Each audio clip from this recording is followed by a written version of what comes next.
कक्षा 6 पाठ 10 पोंगल। बच्चों, आज हम पोंगल के विषय में पढ़ेंगे, जो कि एक दक्षिण भारत के प्रसिद्ध त्योहार का नाम है। दक्षिण भारत में पोंगल का त्यौहार बड़े हर्षोल्लास से मनाया जाता है। यह त्यौहार खेतीबाड़ी का त्यौहार है और पोंगल के जैसे ही हमारे उत्तर भारत में भी लोहड़ी का त्यौहार मनाया जाता है, जिसे कि मकर संक्रांति भी कहते हैं। तो बच्चों, पाठ शुरू करने से पहले चलिए ज़रा शब्दार्थ पर एक नज़र ले लें। स्मरण, किसी बात की याद। भव्य, बड़ा, सुंदर, शानदार। समर्पित, आदरपूर्वक भेंट करना। आगमन, आना। कृतज्ञता, आभार।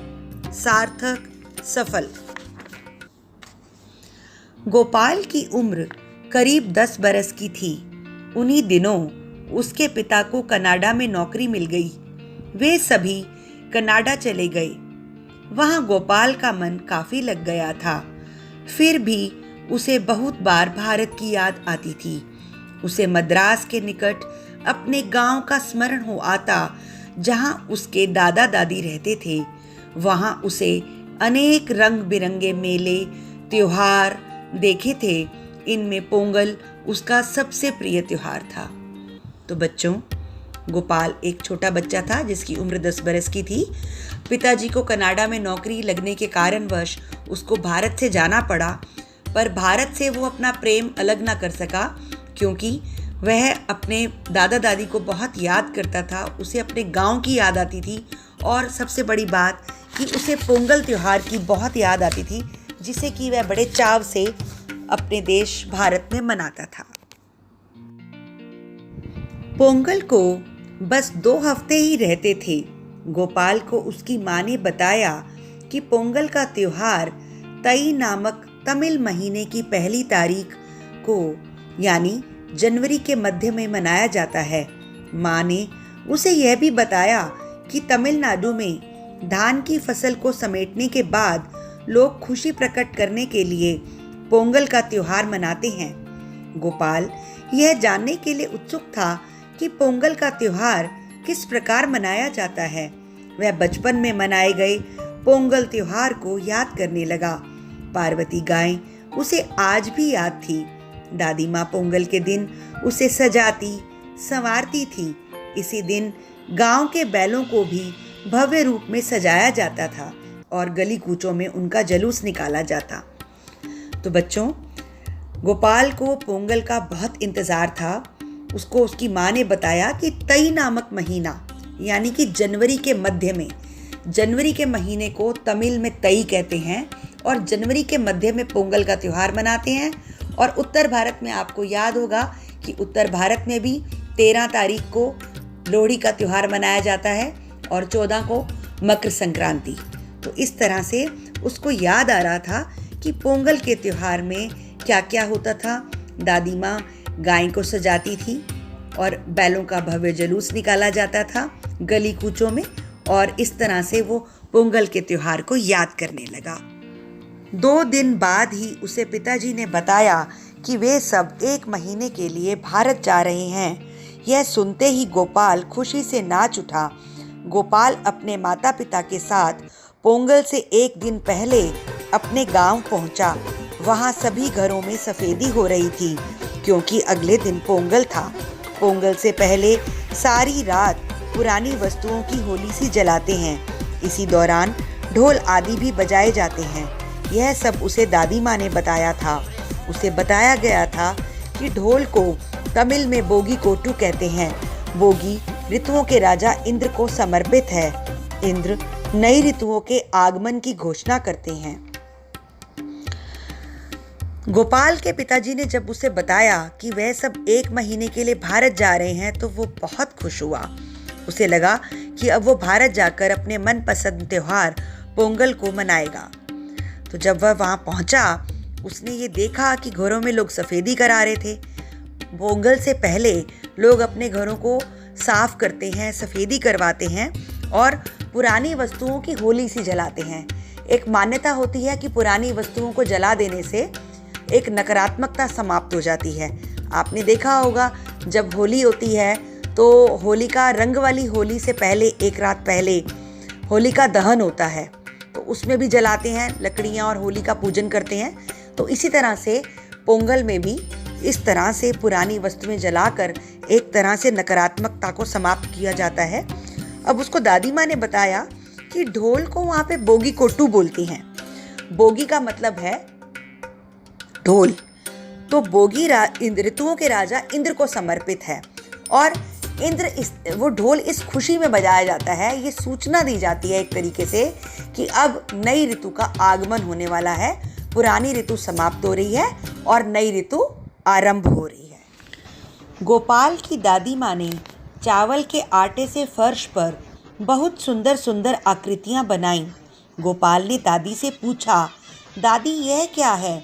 दादी ने उसे प्यार से बताया कि इसे कोलम कहते हैं। यह कोलम नई फसल के चावल से बनाया जाता है, इसलिए इसका विशेष महत्व है। अगले दिन सुबह गोपाल नहा धोकर नए कपड़े पहनकर तैयार हो गया। उसने देखा कि द्वार के ठीक बाहर बहुत बड़ा और बहुत सुंदर कोलम बना था। पोंगल पर विशेष रूप से सूर्य की ही पूजा अर्चना की जाती है। कुछ देर बाद गोपाल को रसोई घर से भीनी भीनी सुगंध आने लगी। चूल्हे पर नए बर्तन में शर्करई पोंगल पकाया जा रहा था। यह शर्करई पोंगल दूध, गुड़ और चावल से बनाया जाता है। सूर्य की पूजा करने के बाद गोपाल ने बड़े चाव से शर्करई पोंगल खाया। तो बच्चों, दादी माँ ने फर्श पर बहुत सुंदर आकृतियाँ बनाई। आकृतियाँ मतलब चित्र बनाए। और गोपाल ने जब दादी से पूछा कि ये क्या है, तो दादी ने बताया ये कोलम है। तो बच्चों, कोलम को हम रंगोली भी कहते हैं। आप भी तो दिवाली पर बनाते हैं ना रंगोली, रंगों से बनाते हैं, फूलों से बनाते हैं। तो दादी माँ ने बताया कि कोलम जो है वो नई फसल के चावल से बनाया जाता है, इसका विशेष महत्व है। तो गोपाल जब तैयार हुआ तो देखा कि दादी ने बहुत सुंदर कोलम बनाया हुआ है। पोंगल पर बच्चों विशेष रूप से सूर्य की पूजा अर्चना की जाती है, क्योंकि पोंगल खेतीबाड़ी का त्योहार है और बिना सूर्य के खेतीबाड़ी नहीं हो सकती है। सूर्य देवता ही तो पूरी सृष्टि में जीवन देते हैं, प्राण देते हैं, ऊर्जा देते हैं, इसलिए ही सूर्य की पूजा की जाती है। तो रसोई घर में दादी माँ चूल्हे पर नए बर्तन में गुड़, दूध और चावल से शर्करई पोंगल बना रही थी, जो कि एक विशेष रूप का प्रसाद होता है। सूर्यदेव की पूजा के बाद उसे खाया जाता है। दादी माँ ने उसे बताया कि तमिलनाडु के लोग हल्दी को बड़ा पवित्र मानते हैं। हल्दी और धान की फसल एक साथ निकलती है। इस अवसर पर अन्न भंडार भरे रहते हैं। प्रकृति की शोभा देखते ही बनती है। गोपाल को बचपन के गली कोचों में डोलते बैलों की याद हो आई। दादाजी ने बताया कि वे अगले दिन माटू पोंगल पर दिखाई देंगे। इस दिन पशुओं के प्रति कृतज्ञता प्रकट की जाती है। पोंगल खेतीबाड़ी का त्योहार है। किसानों से संबंध होने के कारण इस दिन बैलों को भी सजाया जाता है। अगले दिन गोपाल ने बैलगाड़ियों की दौड़ का भी भरपूर मजा लिया। तो दादी माँ ने कहा कि हल्दी को तमिलनाडु में बहुत पवित्र मानते हैं। बच्चों, हल्दी एक पवित्र औषधि भी है और हल्दी को खाया भी जाता है। और हल्दी आप जानते हैं ना, जब विवाह आदि अवसर होते हैं तो हल्दी का उपटन भी लगाया जाता है, क्योंकि कहते हैं ना कि हल्दी में औषधीय गुण होते हैं। जब कोई गिर जाता है, चोट लगती है, तो हल्दी दूध पिला देते हैं या हल्दी का लेप लगा दिया जाता है। तो हल्दी जो है बहुत गुणकारी है। अपने गुणकारी गुणों की वजह से हल्दी को बहुत महत्व दिया जाता है। तो दक्षिण भारत के लोग हल्दी को बहुत पवित्र मानते हैं। तो हल्दी और धान की फसल एक साथ निकलती है, अन्न भंडार भरे रहते हैं और पोंगल के अवसर पर तो प्रकृति की शोभा देखते ही बनती है। तो गोपाल को अपने बचपन में डोलते हुए गली कूचों में बैलों की याद हो आई और दादाजी ने बताया कि अब ये बैल माटू पोंगल पर दिखेंगे। माटू पोंगल पे क्या होता है, पशुओं के प्रति आभार प्रकट किया जाता है। यह आभार कि यदि पशु ना होते तो खेतीबाड़ी कैसे होती, बैलों के द्वारा ही खेती बाड़ी की जाती थी। अब तो हम ट्रैक्टर आदि से भी खेती बाड़ी करते हैं, पर पहले बैलों को ही खेती बाड़ी के लिए प्रयोग में लाया जाता था। तो अगले दिन गोपाल ने बैलगाड़ियों का दौड़ का भी बहुत मजा लिया। इस प्रकार गोपाल का भारत आगमन सार्थक हुआ। उसने इस त्योहार का हृदय से आनंद उठाया। उसने पिता से कहा कि वह ये दिन कभी नहीं भूलेगा। पिता ने स्नेहपूर्वक कहा, हाँ बेटे, ये त्योहार खुशियाँ बांटते हैं और हमें एक दूसरे के निकट लाते हैं। हमारा भारत त्योहारों का देश है। तो बच्चों, इस तरह से गोपाल ने भारत में आकर पोंगल का आनंद लिया।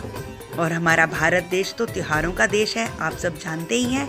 विभिन्न जाति संप्रदाय के लोग हम आपस में मिलकर सारे त्योहार मनाते हैं और ये त्योहार हमें आपस में जोड़ते हैं, क्योंकि हम सब एक हैं। एक ही मिट्टी में हमने जन्म लिया है, इसलिए हम सब विभिन्न वेशभूषा को धारण करते हुए, विभिन्न खान पान को खाते हुए भी हम आपस में सभी एक हैं। तो बच्चों, आशा है आप सबको ये लेसन समझ आ गया होगा।